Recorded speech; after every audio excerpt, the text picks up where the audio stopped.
Hello class. इस video में हम सॉल्व करेंगे मार्जिनल कॉस्टिंग का क्वेश्चन, जिसमें हम समझेंगे कि अगर कंपनी दो प्रोडक्ट्स बेच रही है तो कौन से रेशियो में बेच रही है, उससे ब्रेक इवन पॉइंट पे क्या डिफरेंस पड़ता है। बेसिकली ये कंसेप्ट है सेल्स मिक्स रेशियो का। तो चलिए शुरू करते हैं मार्जिनल कॉस्टिंग का क्वेश्चन।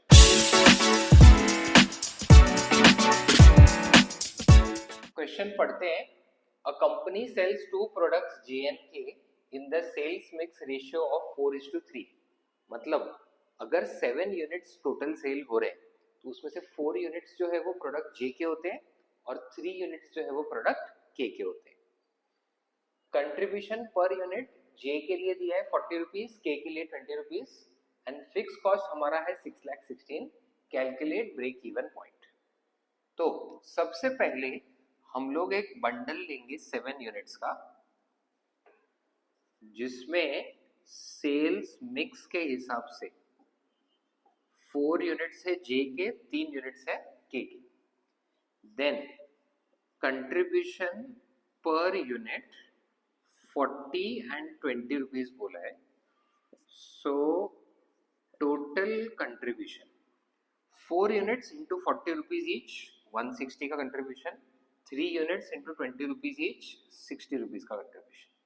सो जब हम 7 यूनिट्स बेचेंगे तो 160 प्लस 60 220 यूनिट्स का हमको कंट्रीब्यूशन 220 रुपीज का कंट्रीब्यूशन हमें मिलेगा।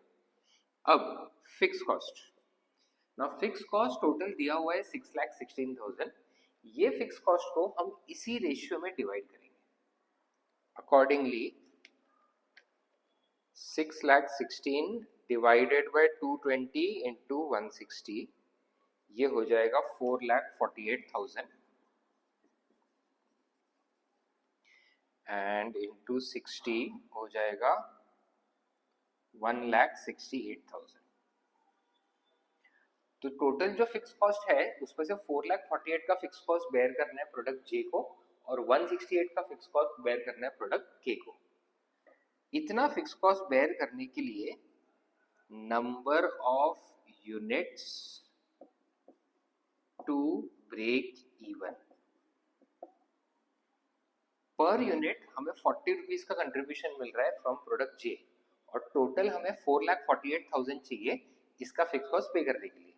तो 4,48,000 डिवाइडेड बाय 40 रुपीज तो आएगा 11,200 यूनिट्स।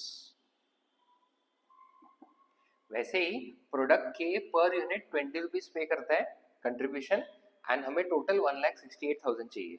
तो 1,68,000 डिवाइडेड बाय 20 तो ये आ जाता है 8,400 यूनिट्स। अब इसका अगर रेशियो देखेंगे 11,200 एंड 8,400 तो ये भी 4:3 ही आएगा। तो डिवाइडेड बाय 3 इंटू 4 तो 11,200 है। सो अगर हम 11,200 यूनिट्स ऑफ जे और 8,400 यूनिट्स ऑफ के बेचेंगे तो इनफ कंट्रीब्यूशन अर्न कर लेंगे पूरा फिक्स कॉस्ट पे करने के लिए एंड प्रॉफिट लॉस एग्जैक्टली 0 आएगा।